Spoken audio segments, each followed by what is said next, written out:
Assalamualaikum warahmatullahi wabarakatuh.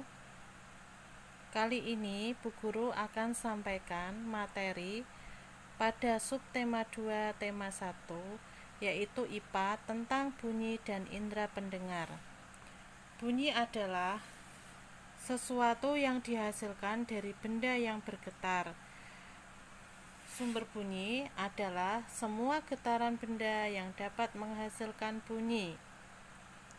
Contoh sumber bunyi pada suatu benda adalah gitar yang dipetik, piano yang dimainkan, kemudian juga ada angklung yang digoyangkan. Bunyi dari lonceng yang dipukul dapat sampai ke telinga kita melalui media udara. Kita dapat mendengar bunyi dari sumber bunyi karena bunyi merambat melalui udara. Alat musik yang menghasilkan bunyi dengan cara ditiup adalah seruling, harmonika, dan trompet. Proses terjadinya bunyi hingga terdengar oleh manusia yaitu dari udara, kemudian masuk ke telinga, lalu ke gendang telinga. Diteruskan oleh tulang-tulang pendengaran dan diterima oleh saraf, kemudian dilanjutkan ke otak. Nah, di sini Bu Guru juga akan membahas tentang bagian-bagian telinga. Coba kalian buka buku tema ya pada subtema 2 tentang pelajaran IPA dan bagian-bagian dari telinga. Di situ ada gambar telinga, kemudian ada fungsi-fungsi dari bagian telinga. Yang pertama adalah telinga luar. Telinga luar terdiri dari daun telinga, lubang telinga, dan gendang telinga. Tentunya kalian sering dengar ya gendang telinga. Apa itu gendang telinga? Apa fungsinya ya? Gendang telinga adalah telinga bagian luar yang berfungsi sebagai mengubah bunyi menjadi getaran. Kemudian telinga tengah terdiri dari 3 tulang pendengaran, yaitu tulang martil, tulang landasan, kemudian tulang sanggurdi.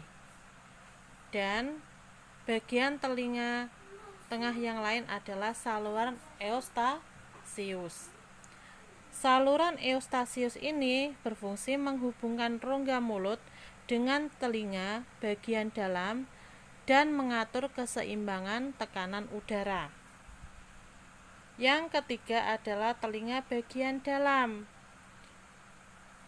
antara lain tingkap jorong atau tingkap oval, tingkap bundar, 3 saluran setengah lingkaran, dan rumah siput atau koklea yang berfungsi sebagai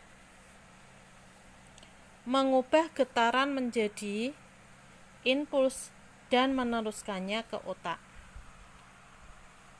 Nah, ini bagian-bagian telinga ya. Kemudian 2 cara merawat telinga yang baik dan benar. Coba kalian perhatikan 2 cara merawat telinga yang baik dan benar. 1. Jika suara terlalu keras, segera tutup kedua lubang telinga agar gendang telinga tidak rusak. Kalau misalnya kalian mendengar ada petir atau mendengar petir yang keras, kalian cepat-cepat untuk menutup telinga ya, supaya apa? Supaya gendang telinga kalian tidak rusak. Yang kedua, jangan memasukkan benda ke dalam telinga atau bermain lempar-lemparan air atau lempar-lemparan pasir, tanah, atau semacam benda-benda yang kecil lainnya seperti beras juga. Kalian jangan sekali-kali memainkannya ya atau melemparkannya di bagian telinga ya, karena apa? Akan mengakibatkan kerusakan pada telinga ya, atau kotor telinganya. Kemudian 3 kelainan atau gangguan yang berhubungan dengan indera pendengaran. 1. Tuli. Tuli itu tidak mendengar ya. Kerusakan yang terjadi pada gendang telinga. Yang kedua, otosklerosis, yaitu tumbuhnya tulang pendengaran yang berlebihan sehingga penghantar suara terganggu. Yang ketiga, otitis media, yaitu infeksi pada telinga bagian tengah karena kuman sehingga terbentuk nanah. Nah, tadi sudah bagian-bagian telinga dan sedikit fungsi-fungsi dari bagian telinga. Kemudian gangguan-gangguan pada telinga ya. Kemudian bagaimana cara perawatannya ya. Kemudian yang terakhir adalah alat yang digunakan untuk membersihkan telinga, yaitu sapu tangan yang bersih atau kapas ya. Demikian penjelasan dari Bu Guru. Selebihnya kalian bisa menyimak kembali rangkuman atau penjelasan pada buku tematik yang kalian punya. Oke, selamat belajar, jaga kesehatan kalian ya, dan mudah-mudahan akan segera kita kembali bertatap muka ya. Terima kasih. Wassalamualaikum warahmatullahi wabarakatuh.